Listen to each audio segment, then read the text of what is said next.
Now, we recently went into Iraq and Syria. We've been doing a lot of bombings there. Here's something that they don't often talk about. How much does all that cost us? Well, I'm going to tell you. Now, there's a lot of different numbers here. First, we start with a number on the jets that are being used. Now, the good news is that these jets were previously unused.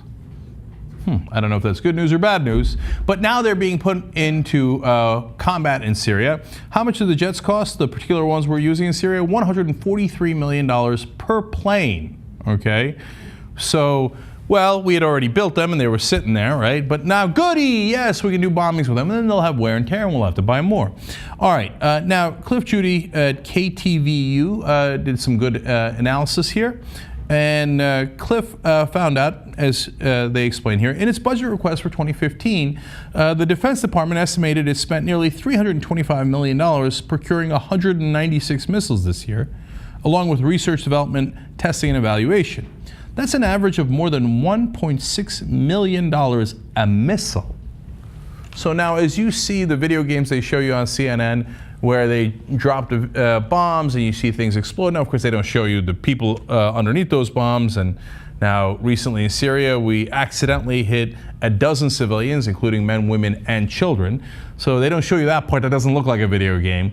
But not only does it have significant downsides in terms of humanity, and it also has huge financial downside. Every one of those missiles is approximately, based on this calculation, $1.6 million.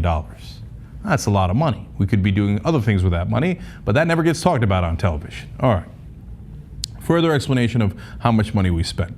In fact, the DC-based defense think tank, CSBA, estimates that if the U.S. continues with just moderate airstrikes in Syria and Iraq, the cost will range from $200 to $300 million a month.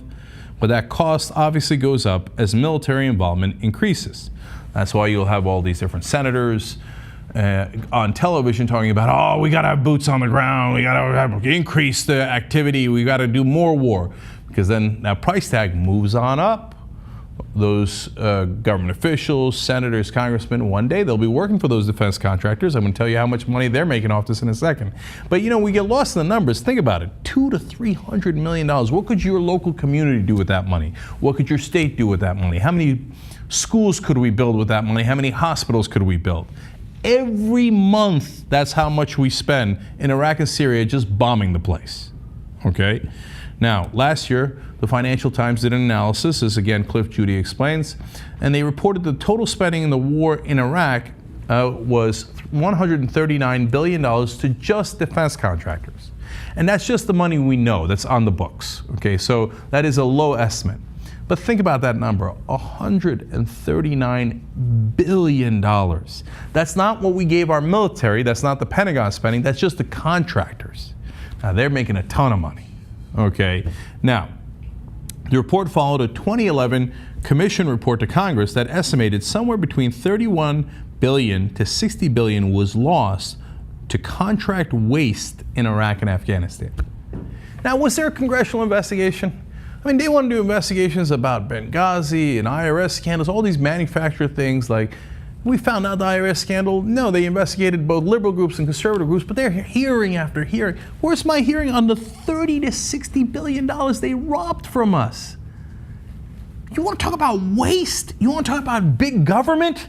You want to talk about fiscal irresponsibility? $30 to $60 billion out of our pocket into their pocket, not even for the war. That's just the waste, okay?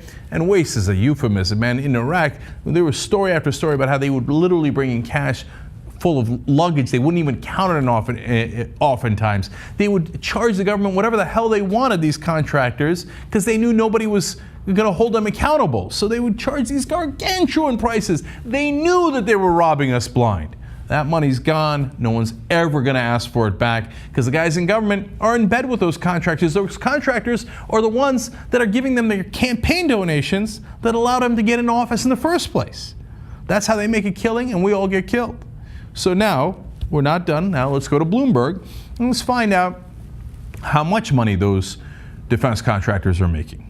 Led by Lockheed Martin Corporation, the biggest U.S. defense companies are trading at record prices as shareholders reap rewards from escalating military conflicts around the world. Now, two things about that. First of all, shareholders gain some money, no question, but the executives gain the most amount of money. And they're the ones who've set up the system where they funnel campaign donations to the politicians, which keeps this military-industrial complex humming. And right now, they're reaping the rewards of war. Isn't that amazing? And we go on like it's no big deal. Well, obviously, they're motivated to make money, and in order to make money, you have to bomb and kill people. And so, okay, all of a sudden, ISIS, before Saddam Hussein, Bin Laden, Taliban, everybody always be scared. We got to go to war. These guys got to make money. Now, more on how they're making money. Investors see rising sales for makers of missiles, drones, and other weapons as the U.S. hits Islamic State fighters in Syria and Iraq, said Jack Ablin, Chief Investment Officer at Chicago-based BMO Private Bank. President Barack Obama approved open-ended airstrikes this month while ruling out ground combat.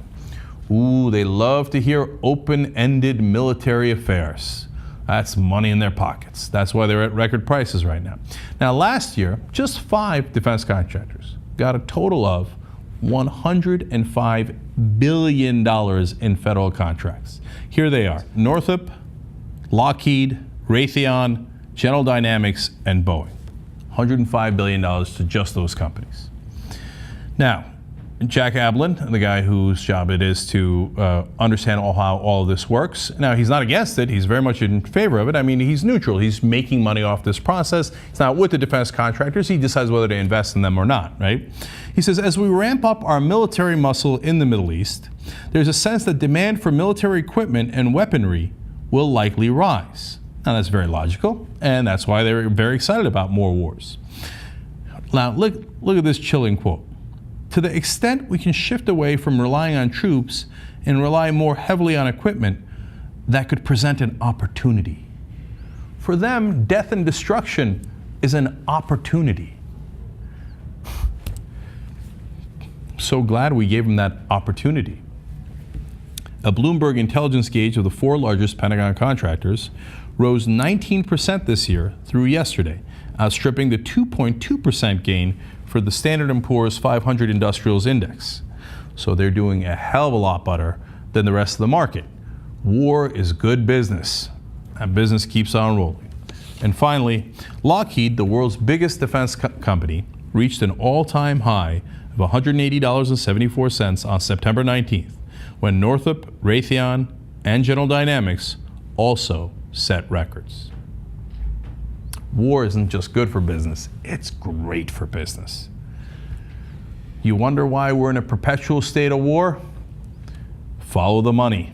It's not that complicated. $105 billion a year for just the top 5 defense contractors. Those guys then circulate the money by giving campaign donations to politicians and then hiring some of those politicians and generals as soon as they retire from the Pentagon and from Congress. And lo and behold, they appear right back on television saying, we need more war.